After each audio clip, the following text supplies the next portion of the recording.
नमस्कार, स्वागत है आपका और मैं हूं आपके साथ सपना दीपक मदेशिया। बुलेटिन का आगाज करेंगे। टिहरी वाटर स्पोर्ट्स कप 2024 का समापन समारोह बड़े ही धूमधाम के साथ आयोजित किया गया, जहां समापन समारोह में मुख्यमंत्री पुष्कर सिंह धामी अतिथि के तौर पर शामिल हुए और इसके साथ ही सीएम धामी ने सभी विजेता खिलाड़ियों को सम्मानित किया। आपको बता दें, टिहरी वाटर स्पोर्ट्स कप में क्वालिफाई करने वाले खिलाड़ी 38वें क्वालिफायर राष्ट्रीय खेल में हिस्सा लेंगे। उनके अथक प्रयास के लिए, उनके समर्पण के लिए धन्यवाद देता हूं, जिन्होंने कड़ी मेहनत और योगदान से इस आयोजन को इतना सफल बनाया है और पिछले 3 वर्षों से लगातार ये सब काम आप सबके समक्ष हो रहा है।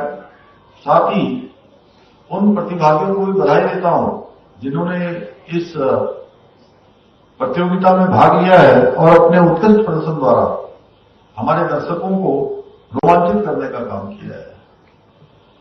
इस उत्कृष्ट आयोजन के लिए टीएचडीसी के समस्त हमारे अधिकारियों को, उनकी पूरी टीम को भी मैं हृदय से धन्यवाद देता हूं।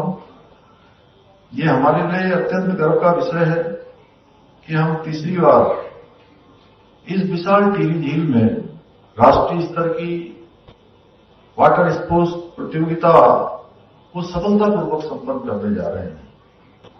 और शुरुआत करना कितना कठिन होता है आप सब जानते हैं, लेकिन यहां पर एक शुरुआत हुई और शुरुआत भी सफल हो रही है और धीरे धीरे ये प्रतियोगिता आज अपने उत्कृष्ट की ओर आगे बढ़ रही है। मेरा शुरू से मानना रहा है कि टिहरी झील केवल ऊर्जा उत्पादन के क्षेत्र में ही नहीं, केवल जल प्रबंधन के क्षेत्र में ही नहीं, बल्कि पर्यटन की दृष्टि से और साहसिक खेलों की दृष्टि से भी हमारे प्रदेश की जो आर्थिकी है, रोजगार है, उसमें एक अत्यंत महत्वपूर्ण भूमिका निभा सकती है। इसी को देखते हुए हमारा एक प्रयास रहा है कि समय समय पर यहां इस प्रकार के कार्यक्रम आयोजित होते रहें, जिससे न केवल साहसिक खेलों को बढ़ावा मिले, बल्कि इस क्षेत्र में पर्यटन की गतिविधियों को भी बल मिल सके।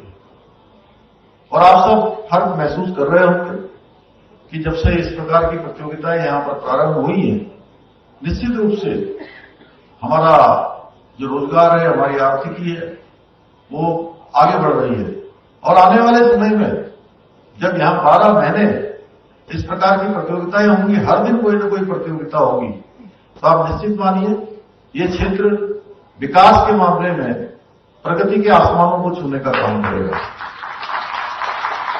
भाइयों बहनों, खेल न केवल हमारे शारीरिक और मानसिक विकास के लिए महत्वपूर्ण है, बल्कि हमारे अंदर एक खेल भावना विकसित हो, अनुशासन आए, संघर्षशीलता जैसे गुणों का विकास हो, हमारे व्यक्तित्व का विकास हो, उसके लिए भी जरूरी हुए।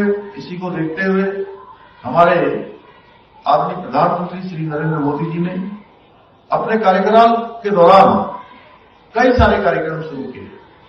उसमें फिट इंडिया, खेलो इंडिया जैसे कार्यक्रमों के माध्यम से देश में आज खेल संस्कृति को प्रोत्साहित करने की एक मजबूत नींव रखी है। आज प्रधानमंत्री जी के कुशल नेतृत्व में भारत खेलों के क्षेत्र में नई ऊंचाइयों को छू रहा है और राष्ट्रीय नहीं बल्कि अंतर्राष्ट्रीय स्तर पर अपनी एक वैश्विक पहचान बना रहा है। हमारी सरकार भी प्रदेश के अंदर युवाओं को आगे बढ़ाने के लिए, उनकी प्रतिभा को निखारने के लिए निरंतरता से प्रयासरत है।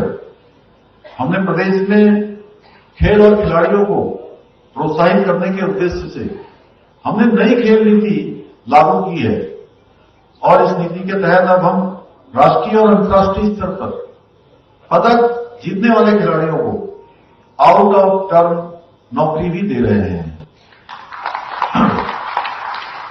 मुख्यमंत्री खेल विकास निधि, मुख्यमंत्री खिलाड़ी प्रोत्साहन योजना, मुख्यमंत्री उदयमान खिलाड़ी योजना, खेल किट योजना जैसे अनेक कार्यक्रमों के माध्यम से हम खिलाड़ियों को प्रोत्साहित करने का काम कर रहे हैं। साथ ही उत्तराखंड खेल रत्न पुरस्कार, हिमालय खेल रत्न पुरस्कार प्रदान कर खिलाड़ियों की योग्यता को सम्मानित भी कर रहे हैं। इसके साथ ही हमने राज्य में राजकीय सेवाओं में खिलाड़ियों के लिए 4% का खेल कोटा, आप सबको ध्यान होगा कि ये खेल कोटा बंद हो गया था, इस खेल कोटे को फिर से हमने प्रारंभ किया है, फिर से हमने लागू किया है, जिससे कि हमारे खिलाड़ियों के परिश्रम और उत्कृष्टता को उचित अवसर मिले, उनकी प्रतिभा के साथ न्याय हो सके और जो समय उन्होंने खेल के क्षेत्र में लगाया है उसका सम्मान हो सके। इतना ही नहीं, आपको जानकर प्रसन्नता होगी कि शीघ्र ही राज्य में खेल विश्वविद्यालय भी बनने जा रहा है और राज्य में खेल विश्वविद्यालय बनने से हमारे खिलाड़ियों को विश्व स्तरीय प्रशिक्षण और खेल की सुविधाएं प्राप्त हो सकेंगी। हम उस दिशा में भी तेजी से काम कर रहे हैं। भाइयों बहनों, इस बार हमारे प्रदेश में 38वें राष्ट्रीय खेलों की मेजबानी करने का हम सबको गौरव प्राप्त होने जा रहा है। मैं इसके लिए आदरणीय प्रधानमंत्री जी को, खेल मंत्री जी को, हमारी ओलंपिक संघ की अध्यक्ष पीटी उषा जी को, सबको मैं अपनी तरफ से धन्यवाद देता हूं। आप सबको ध्यान होगा, माननीय प्रधानमंत्री जी ने पिथौरागढ़ से हमारे 38वें खेलों की मेजबानी के उद्घोष हमारे राज्य के लिए पिथौरागढ़ की एक जनसभा में किया था और उसके बाद हम लगातार इसकी तैयारियों में लग गए हैं। अभी 3 दिन पहले ही हमने बड़ी बैठक की है। सारे स्थापना स्ट्रक्चर बनाए जा रहे हैं, इंफ्रास्ट्रक्चर बनाए जा रहे हैं। हमारा प्रयास है कि जैसा हमारे कुशवाहा जी ने कहा कि आने वाले समय में निश्चित रूप से ये देवभूमि हमारी खेल भूमि के रूप में भी जानी जाए, खेल भूमि के रूप में भी ये प्रसिद्ध हो। और इस बार के खेलों को ग्रीन स्पोर्ट्स की थीम पर हम इसको आयोजित करने जा रहे हैं। हमारा उद्देश्य है कि खेलों के माध्यम से प्रकृति का संरक्षण का संदेश प्रत्येक व्यक्ति तक पहुंचे, उसमें कम से कम ऊर्जा की खपत हो, कम से कम जो है प्लास्टिक यूज हो, कम से कम पॉलीथीन यूज हो। इस प्रकार के सारे क्रम हम करने जा रहे हैं। मुझे पूरा विश्वास है कि राष्ट्रीय खेलों का आयोजन हमारे प्रदेश के युवाओं में एक नई ऊर्जा, नए उत्साह का संचार करेगा, उनके अंदर आगे आने की भावना को जागृत करेगा। साथ ही इसके माध्यम से हम खेल इंफ्रास्ट्रक्चर को भी और अधिक मजबूत बना सकेंगे, क्योंकि जगह जगह पर प्रतियोगिताएं होनी है। जहां भी प्रतियोगिताएं हो रही हैं वहां पर खेल का इंफ्रास्ट्रक्चर बनाया जा रहा है।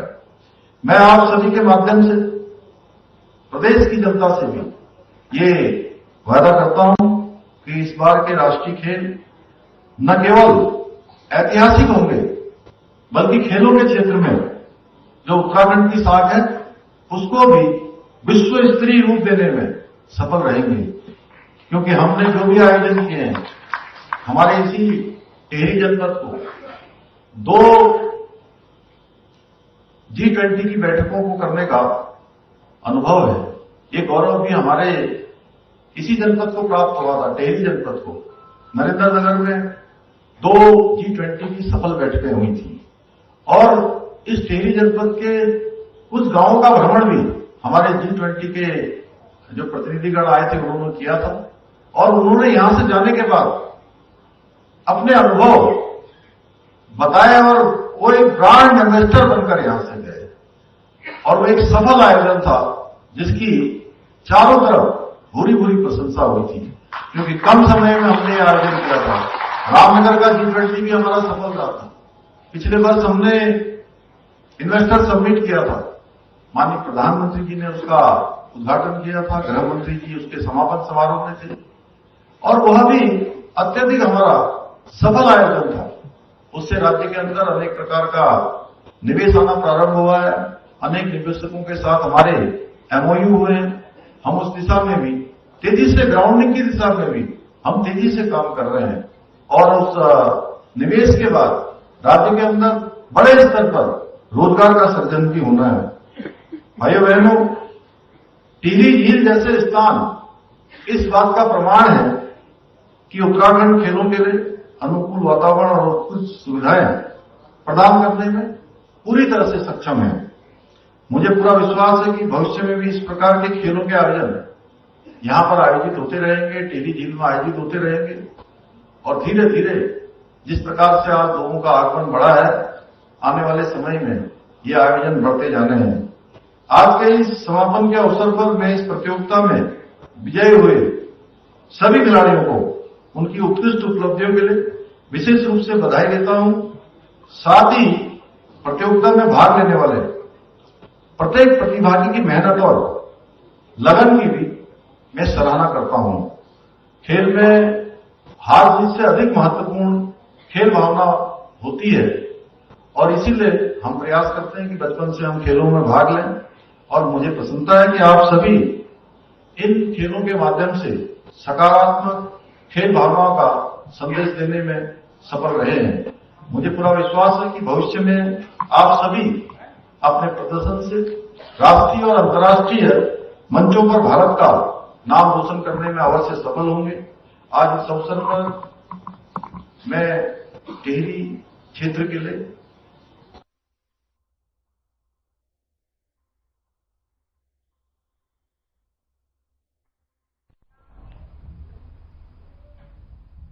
और वक्त हो चला एक छोटे से ब्रेक का, जल्द लौटते हैं।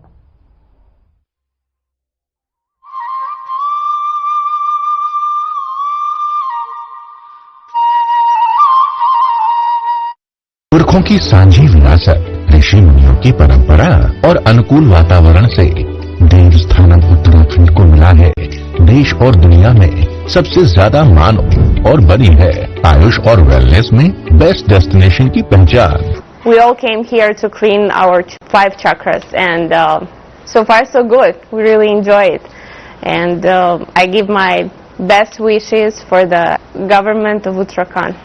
उत्तराखंड सरकार का संकल्प है कि आयुष और वेलनेस की समृद्ध प्राकृतिक और सांस्कृतिक विशेषताओं से प्रत्येक व्यक्ति को जोड़ा जाए और सर्वोत्तम सेवाएं प्रदान की जाएं। देवभूमि उत्तराखंड में 300 से ज्यादा आयुष और वेलनेस सेंटर संचालित किए जा रहे हैं, जिसमें प्राकृतिक आयुष उपचार और योग प्रदान किया जा रहा है। मेरे पाँव की हड्डी भी थोड़ी बढ़ गई थी और वो पंचकर्म भी मैंने कराया है और मेरा सारा ट्रीटमेंट यहाँ पे मुफ्त हुआ है और उसमें मुझे 90% फायदा हुआ है। राज्य में पहली बार इवनिंग ओपीडी संचालित की जा रही है, जिसमें प्रकृति परीक्षण और ऋतुचर्या के अनुसार गैर संक्रामक रोगों और गंभीर बीमारियों का उपचार किया जा रहा है। मेरे को MND था, मोटर न्यूरॉन डिजीज, जिसमें मुझे नसों में झंझनाहट होती थी और मेरा राइट हैंड वर्क नहीं कर पाता था। मैं पिछले 20 दिनों से यहाँ पर मात्रावस्थी और मरम चिकित्सा ले रहा हूँ, जिससे मुझे 50 से 60% रिमूव हो पा रहा है, आराम मिल पा रहा है। प्रधानमंत्री नरेंद्र मोदी के आह्वान पर इंटरनेशनल योगा डे का उत्तराखंड में सफल संचालन होता है। उत्तराखंड सरकार डिजिटल कार्यक्रम आयुर्वाणी और आयु तरंगिनी मैगजीन के माध्यम से योग और आयुष से जुड़ी जानकारी जनता के बीच पहुंचा रही है। मुख्यमंत्री पुष्कर सिंह धामी के संकल्प से आयुष और वेलनेस में निवेश के द्वार खुले हैं। सांझी विरासत को संजो रही है उत्तराखंड सरकार। आयुष और वेलनेस है स्वस्थ जीवन शैली के आधार।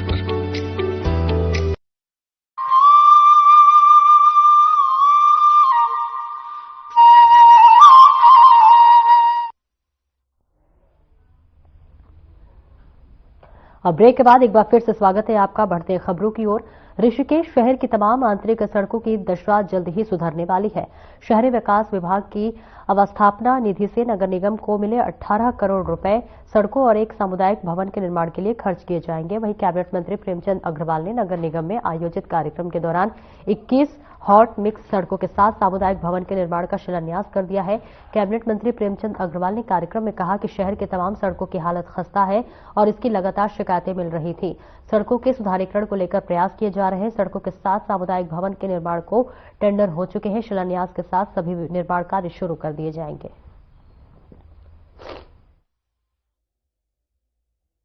जो हमारी तीर्थ नगरी है और 17 वर्ष से लगातार इस ऋषिकेश विधानसभा क्षेत्र के लिए एक विधायक होने के नाते अनेकों विकास कार्य मेरे द्वारा यहाँ किए गए हैं, मेरी सरकार के द्वारा किए गए हैं। जिस समय यहाँ पे बहुत सारी आवश्यकताएं होती हैं, चाहे हमें राज्य योजना से करने की बात हो, जिला योजना से करने की बात हो, विधायक निधि से करने की बात हो,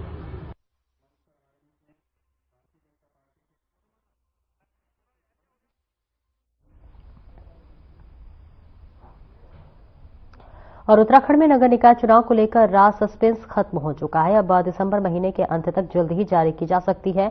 10 दिसंबर को नगर निकायों की ओबीसी आरक्षण अध्यादेश को मंजूरी मिल गई है।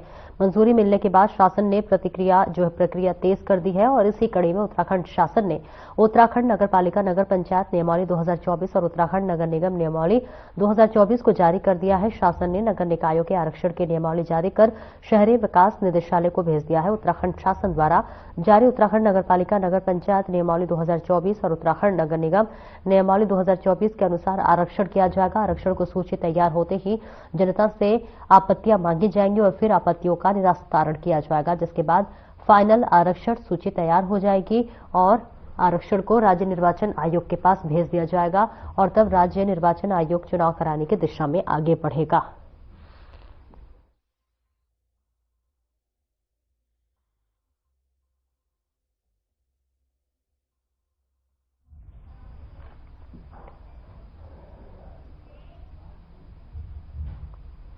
बेंगलुरु में इंजीनियर अतुल सुभाष की आत्महत्या के पूरे देश में आक्रोश है, तो वहीं हल्द्वानी में एक श्रेष्ठ समाज संस्था ने पीएम को ज्ञापन भेजते हुए पुरुष आयोग और पुरुष कल्याण मंत्रालय बनाए जाने की मांग की है।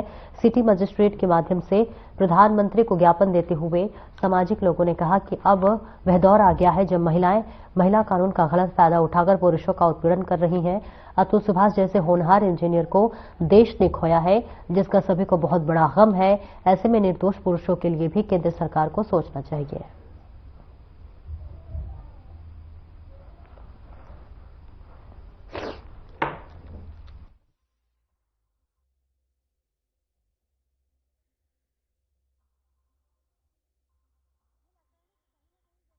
बहुत अच्छी बात है कि महिलाओं के लिए कानून बने, उनके शोषण, जिस तरीके से हमारे देश में महिलाओं का शोषण हो रहा है उनके लिए कानून बने, पर मुझे लगता है कहीं ना कहीं महिलाएं उसका फायदा उठा रही हैं। और जैसे इस समय आपको पता है कि बेंगलुरु में जो हमारा अतुल सुभाष जी के संग जो इंजीनियर थे उनके संग जो जिस तरीके से हुआ, आज हमने एक श्रेष्ठ समाज संस्था के माध्यम से प्रधानमंत्री नरेंद्र मोदी जी को सिटी मजिस्ट्रेट के द्वारा एक पत्र भेजा है, जिसमें हमने मांग की है कि पुरुषों के संरक्षण के लिए पुरुष कल्याण मंत्रालय और पुरुष आयोग बनाया जाए, क्योंकि महिलाओं को दिए गए विशेष अधिकारों के कानूनों की आड़ में पिछले कुछ दिनों में लगातार उनका दुरुपयोग हो रहा है और जिसके माध्यम से निर्दोष पुरुषों को फंसाकर उनसे मोटी रकम कमाने का कार्य किया जा रहा है, जो बहुत ही दुर्भाग्यपूर्ण है और चिंता का विषय है।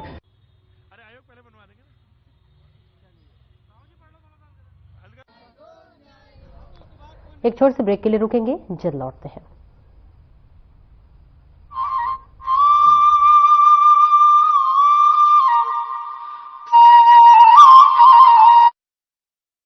उत्तराखंड में बागवानी से सशक्त हो रहे हैं किसान, बन रही है उन्नत प्रदेश की विशिष्ट पहचान। मुख्यमंत्री पुष्कर सिंह धामी के संकल्प से किसानों की आय में जबरदस्त मुनाफा, फल और सब्जियों में पौष्टिकता, विकास के अंत्योदय सफर की कहानी लिख रही है। मुख्यमंत्री एकीकृत बागवानी विकास योजना के तहत किसानों को समृद्ध बनाने के लिए कोल्ड स्टोरेज पर 50% सब्सिडी अथवा 7,50,000 रुपए तक और रेफ्रिजरेटर वैन पर 50% सब्सिडी अथवा 13 लाख रुपए तक दिए जा रहे हैं। साथ ही फल, सब्जियां, पुष्प और मसालों के पौधे और बीज 50% सब्सिडी पर किसानों को प्रदान किए जा रहे हैं। मुख्यमंत्री एकीकृत बागवानी योजना के तहत हमें सब्जी और बीज उपलब्ध कराए जाते हैं, जिसमें कि हमें समय समय पर उद्यान विभाग के द्वारा विभिन्न प्रकार के कीटनाशक दवाइयां भी उपलब्ध कराई जाती हैं और महिलाओं का एक आजीविका को लेकर एक नया ही उत्साह उत्पन्न हुआ है। मुख्यमंत्री संरक्षित उद्यान विकास योजना में पॉली हाउस के अंदर सब्जी या पुष्प का उत्पादन करने पर किसानों को 80% तक सब्सिडी प्रदान की जा रही है। बाजार हस्तक्षेप योजना के तहत सी ग्रेड सेब और अन्य फलों को समर्थन मूल्य पर खरीदने के लिए व्यवस्था की गई है। फसल बीमा योजना के तहत फलों और मौसमी सब्जियों का बीमा कराया जाता है और सरकार किसानों को प्रीमियम की कई गुना धनराशि प्रदान कर रही है। हमने आम की फसल का बीमा करवाया था, जिसका 8 गुना प्रीमियम हमें सीधा डीबीटी के माध्यम से हमारे अकाउंट में प्राप्त हुआ। मैं धन्यवाद अदा करना चाहूंगा उत्तराखंड सरकार, मुख्यमंत्री श्रीमान पुष्कर सिंह धामी जी का। बागवानी योजनाओं से खुल रहे हैं समृद्धि के द्वार, किसानों को मजबूत बना रही है उत्तराखंड सरकार।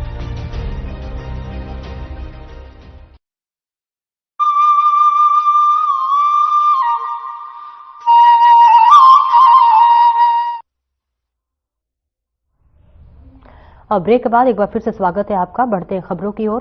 देहरादून में पुलिस महानिरीक्षक गढ़वाल परिक्षेत्र की जिम्मेदारी मिलने के बाद नवनियुक्त पुलिस महानिरीक्षक गढ़वाल राजू स्वरूप अपना पदभार ग्रहण कर चुके हैं। पदभार ग्रहण करने के ही राजू स्वरूप ने अपनी प्राथमिकताएं भी गिनाई और उन्होंने बताया कि शीतकालीन चारधाम यात्रा के उत्तराखंड में होने वाले राष्ट्रीय खेलों की बहुत बड़ी जिम्मेदारी है, जिसको बखूबी निभाया जाएगा।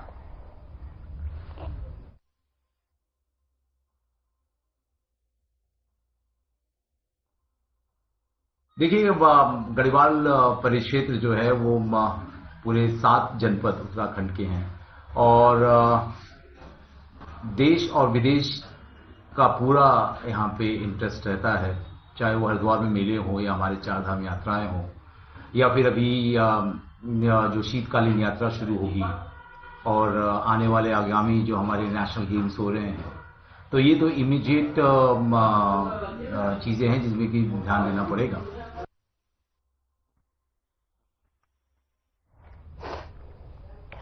और वहीं बांग्लादेश में हिंदुओं पर हो रहे अत्याचार के विरोध में कोटद्वार में पूर्व सैनिक संघर्ष समिति के बैनर तले पूर्व सैनिकों ने महा रैली निकालकर अपना विरोध व्यक्त किया।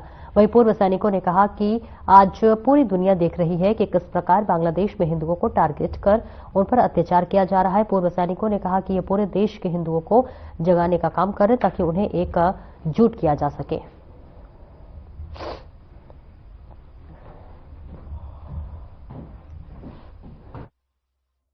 देख रहे हैं जिस प्रकार का अत्याचार और जेनोसाइड बांग्लादेश में हो रहा है, वो न कहीं मानवता को शर्मसार करने वाला है। और आज कोटद्वार के प्रबुद्ध जन और उसमें खासकर पूर्व सैनिकों ने ठाना है कि बांग्लादेश के हिंदू को बचाना है। इस मुहिम के आधार पर आज हमने एक महारैली का आयोजन किया और जिसके माध्यम से आप देख रहे होंगे कि आज हमने कोटद्वार में एक विशाल रैली निकालकर यहाँ के हिंदुओं को जगाने का एक प्रयास हमारा है।